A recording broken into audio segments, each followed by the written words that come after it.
Hello दोस्तों, ये कहानी शुरू होने से पहले अगर आपने हमारे चैनल को सब्सक्राइब नहीं किया है तो जल्दी से सब्सक्राइब करके बेल आइकॉन दबा दीजिए क्योंकि हम आते हैं हर बार एक नई सुपर मज़ेदार कहानी के साथ।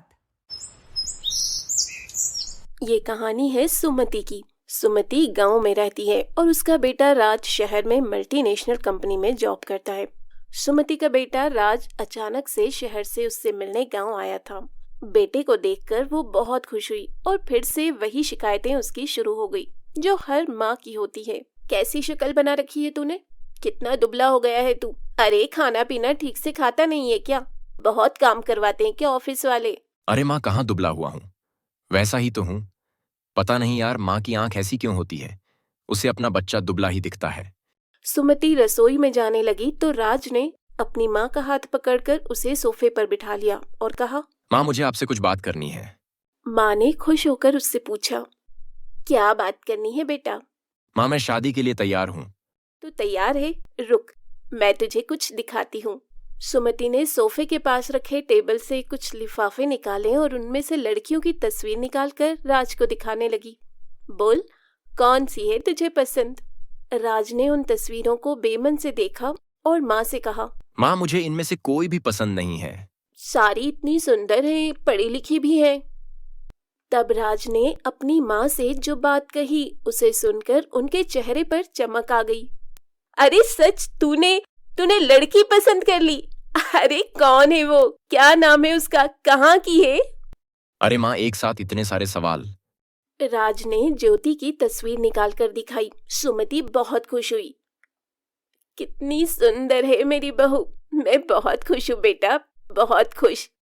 राज और ज्योति की शादी हो गई। सुमति आरती उतार रही थी तो ज्योति को ये सब पसंद नहीं आ रहा था। ज्योति शहर में रहने वाली मॉडर्न ख्यालों की लड़की थी। उसने सुमति से कहा, क्या मम्मी जी, अब ये सब कौन करता है?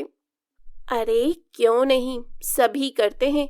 लक्ष्मी हो तो मेरे घर की, और लक्ष्मी का स्वागत तो ऐसे ही किया जाता है। सुमति की बात सुनकर ज्योति ने अपना मुंह बना लिया और राज चाहता था कि ज्योति थोड़े दिन माँ के साथ रहे क्योंकि उसकी कंपनी वाले उसे देश से बाहर भेजने वाले थे। ज्योति ने भी कभी गांव देखा नहीं था, इसलिए उसने राज की बात टाली नहीं। ठीक है बाबा, लेकिन जल्दी आ जाना, मैं यहाँ अकेले बोर हो जाऊंगी। राज शहर चला गया। एक दिन की बात है, सुमति घंटी बजाते हुए पूजा कर रही थी। घंटी की आवाज से ज्योति डिस्टर्ब हो रही थी। वो गुस्से में बाहर आई और सुमति से कहा, क्या मम्मी जी, सुबह सुबह इतना शोर क्यों कर रही हैं आप? ऐसा नहीं कहते बहू, मैं पूजा कर रही हूँ और अब तो सुबह के 7 भी बज गए, तो मैं क्या करूँ? मुझे आप जैसे गंवारों की तरह जल्दी उठने की आदत नहीं है। चलिए अब बंद करिए ये सब और मुझे सोने दीजिए। सुमति को अपनी बहू की बात बहुत बुरी लगी, लेकिन वो चुप हो गई और खुद को ही दोष देने लगी। मेरी ही गलती है। अरे वो शहर की है, वहाँ लोग देर से सोते हैं, देर से जागते हैं, मुझे इस बात का ख्याल रखना चाहिए। ज्योति ज्यादातर समय मोबाइल देखकर या सोकर बिताती या अपने दोस्तों से बात करके। वो सुमति की कोई मदद नहीं करती। एक दिन वो फोन पर बातें कर रही थी और सुमति अपने बैल को चरा रही थी तो अचानक उसका बैल जोर से रंभाने लगा। अरे क्या हो गया, क्यों गुस्सा कर रहा है तू? मैं आ तो गई खाना देने। हाँ ठीक है, मैंने आज थोड़ी देर कर दी। अरे क्या करती, मेरे घुटनों में जोरों का दर्द जो था। बूढ़ी हो गई हूँ ना मैं। उधर फोन पर बातें करती ज्योति की दोस्त ने बैल की आवाज सुनी तो उससे कहा, अरे क्या बात है ज्योति, तबले में है क्या तू? ये पीछे से कैसी आवाज आ रही है? अरे गाँव है ना ये, यहाँ तो काऊ भैंस की आवाज आएगी ना, कोई डीजे तो बजेगा नहीं। अच्छा सुन, मैं तुझे थोड़ी देर में बात करती हूँ। ज्योति ने फोन कट किया और सीधे सुमति के पास पहुंची। क्या मम्मी जी, आप लोगों को जरा भी तमीज नहीं है क्या? अरे मैं फोन पर बातें कर रही हूँ और आपका ये बैल शोर कर रहा है। अरे मेरी बेइज्जती होती है दोस्तों के सामने। आपको बड़ा मजा आता है ना मुझे तंग करने में। ये तुम कैसी बातें कर रही हो बहू, मैं भला क्यों तंग करूंगी? और जहाँ तक बात रही इसके रंभाने की, तो इसे भूख लगी थी। अब ये बेचारा हमारी तरह खाना तो मांग नहीं सकता, जानवर है ना। ये जानवर है, आप तो नहीं है ना। कान खोलकर सुन लीजिए, जब मैं अपने दोस्तों से बात करूं तो इसे बाहर ले जाइए, नहीं तो मैं ये घर छोड़कर चली जाऊंगी। फिर से उसकी सास खामोश हो गई। एक दिन जब वो गोबर से घर का आंगन लीप रही थी तो ज्योति फिर से नाक बंद करके तमतमाती हुई बाहर आई और गुस्से में सुमति से कहा, क्या है मम्मी जी, ये क्या है? पूरे घर में आपने बदबू फैला दी है। बहू, गोबर है ये, पता है कितना पवित्र होता है, घर में कीटाणुओं को प्रवेश नहीं करने देता ये। अरे क्यों मेरे पीछे पड़ी हैं आप? नहीं चाहिए मुझे अपने घर में गोबर। जब मैं चली जाऊंगी तो करते रहना ये सब। बिल्कुल गंवारों के बीच में छोड़ के गया है ये राज। कंपनी वालों ने 2 महीने की ट्रेनिंग और बढ़ा दी उसकी। 2 महीने इस गांव को और झेलना पड़ेगा मुझे। सुमति ज्योति की किसी बात का बुरा नहीं मानती, वो उससे बहुत प्यार करती थी। एक दिन की बात है, सुमति ने ज्योति से कहा, कुछ लोग तुम्हें देखने के लिए आने वाले हैं। वो क्या है ना कि ये लोग शादी में नहीं आ पाए थे। मुझे देखने? मैं कोई चीज हूँ क्या जो मुझे देखने आ रहे हैं? सुनिए, मुझे किसी से नहीं मिलना, सबको मना कर दीजिए।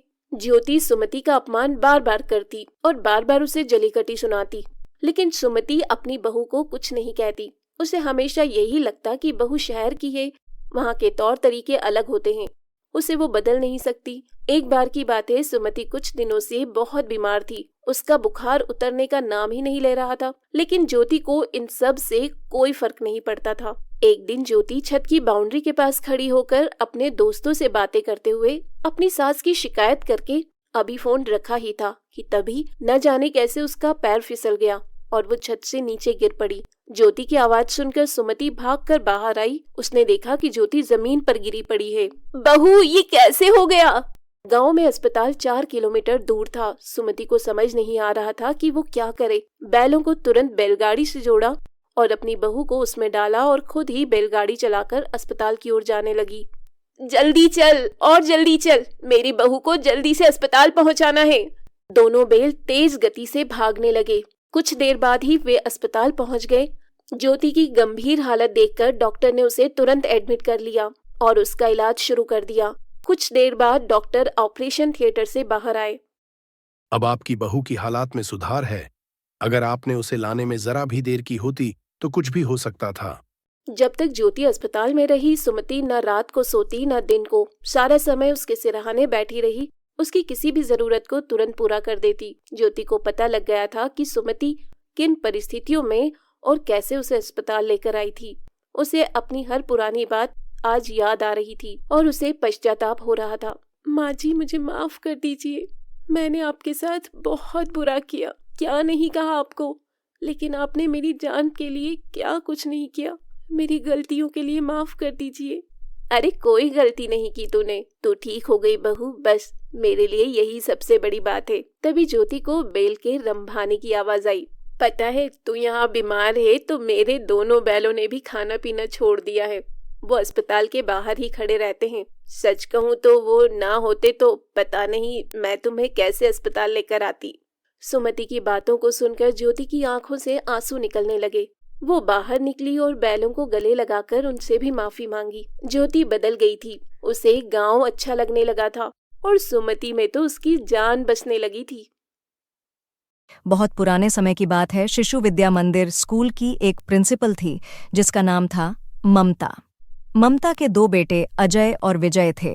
वह दोनों पुणे में रहकर इंजीनियरिंग की पढ़ाई कर रहे थे।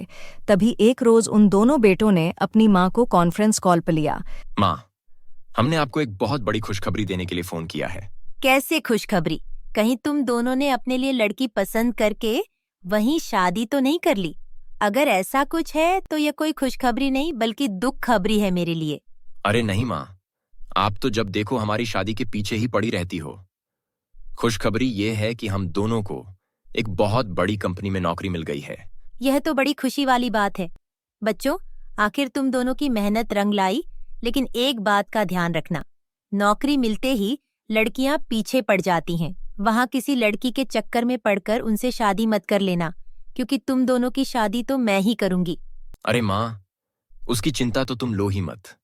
अगर हम लड़कियों के चक्कर में पड़ते तो आज इस मुकाम पर ना होते। और वैसे भी हमारी नौकरी पुणे में नहीं बल्कि अपने ही शहर में लगी है। हम 4-5 दिनों में आ रहे हैं आपके पास कंपनी ज्वाइन करने। यह सुनकर ममता बहुत खुश हुई और बोली, ठीक है बेटा, जल्दी आ जाओ। ममता अपने स्कूल के ऑफिस में परेशान होकर बैठी थी। मेरे दोनों बच्चे तो बहुत अच्छे हैं, लेकिन इन लड़कियों का कोई भरोसा नहीं। नौकरी वाला लड़का देखा नहीं कि लोग हमारे बच्चों के पीछे पड़ जाएंगे। लड़कियों की तो बात छोड़ो, उनके परिवार वाले खुद हमारे बच्चों के पीछे पड़ जाए। और मैं नहीं चाहती कि किसी भी तरह मेरे दोनों बच्चों की शादी किसी कम पढ़ी लिखी लड़की के साथ हो जाए। इतने में किसी दूसरे स्कूल के प्रोफेसर उनके ऑफिस में आए। मे आई कम इन मैडम? अरे आइए आइए प्रोफेसर साहब, बैठिए। क्या लेंगे, चाय या कॉफी? अरे कुछ नहीं, मैं तो बस एनुअल फंक्शन के बारे में आपसे कुछ डिस्कशन करने आया था। क्यों ना आपका और मेरा स्कूल मिलकर एक बहुत बड़ा एनुअल फंक्शन इस साल करें, जिससे हमें स्पॉन्सरशिप भी मिल सकती है। ये तो बहुत अच्छा प्लान है प्रोफेसर साहब। I totally agree with you. क्या बात है मैडम, मैंने इतनी बड़ी खुशखबरी आपको दी और इतना हल्का सा रिएक्शन। आप किसी टेंशन में लग रही हैं? प्रोफेसर साहब, मैं आपको क्या बताऊं, मेरे दोनों बच्चों की नौकरी लग गई है। अब वह इंजीनियर बन चुके हैं।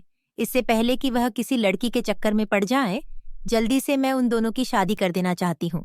मैडम, यही सेम प्रॉब्लम मेरे साथ भी है। मेरी दोनों बेटियां अभी भी कुंवारी हैं। मैं भी एक अच्छा परिवार ढूंढ रहा था। अगर मेरी दोनों बेटियां आपकी बहू बन जाएंगी तो मेरा जीवन सफल हो जाएगा। इतना सुनते ही ममता खुश हो गई।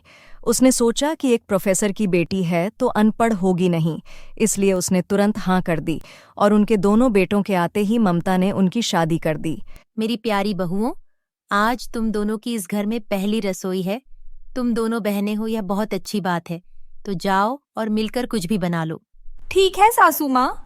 दोनों बहुएं खाना बनाकर ले आई और खाने की टेबल पर रख दिया। प्लीज सर्व द फूड बेटा।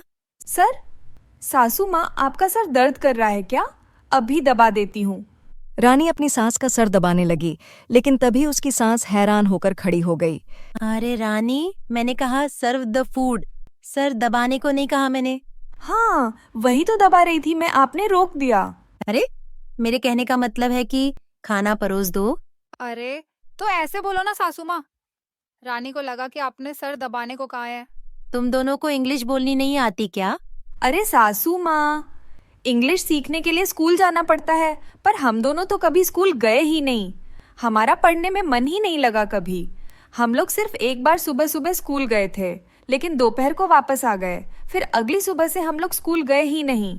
यह सुनकर ममता हैरान हो गई।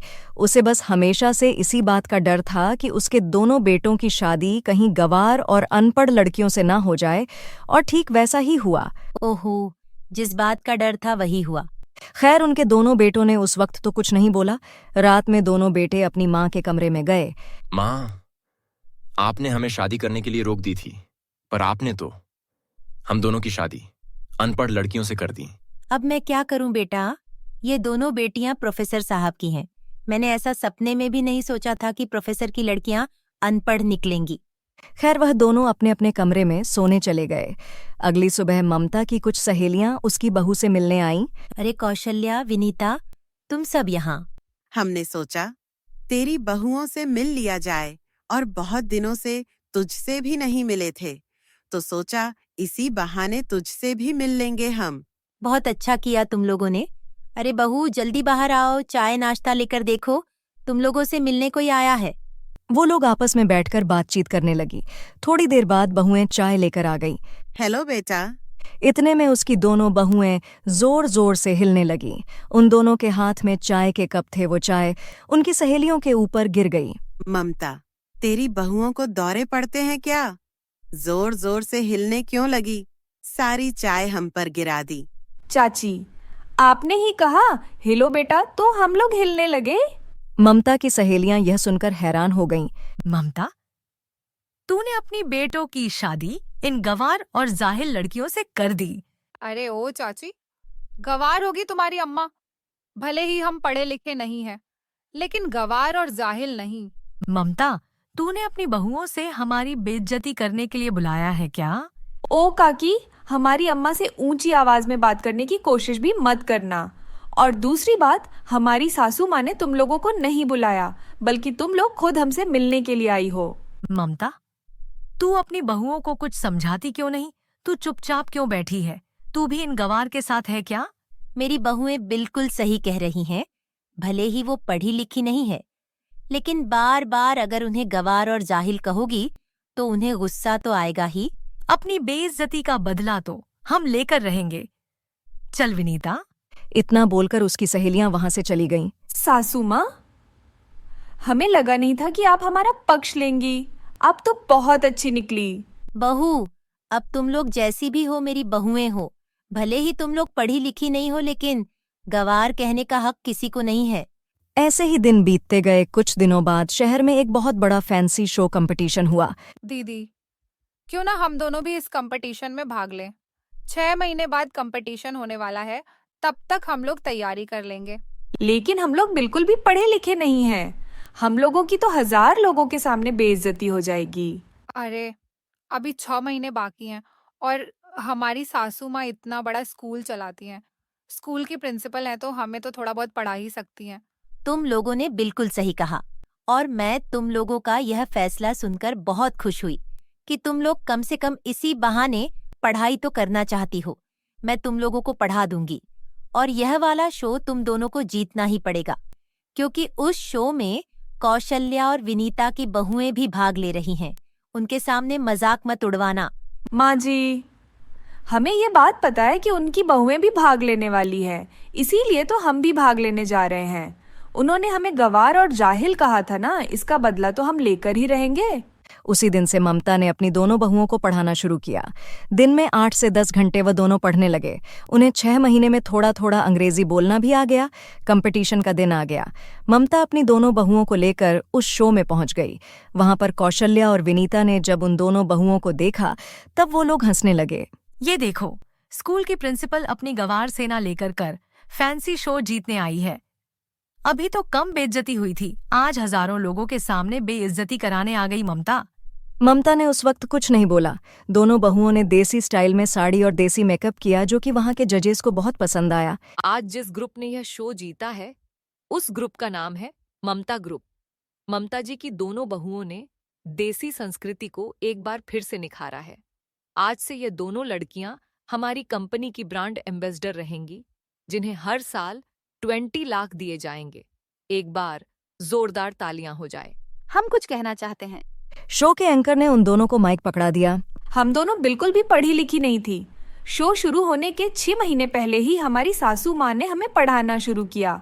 कुछ लोगों ने हमारी बहुत बेइज्जती की, हमें गवार कहा। बट मैं सिर्फ एक बात कहना चाहूंगी, respect your culture and world will respect you. उनके मुंह से अंग्रेजी सुनकर कौशल्या और ममता की आंखें फटी की फटी रह गईं। ममता को अपनी बहुओं पर बहुत गर्व हुआ और उसके बाद वह लोग खुशी खुशी रहने लगे।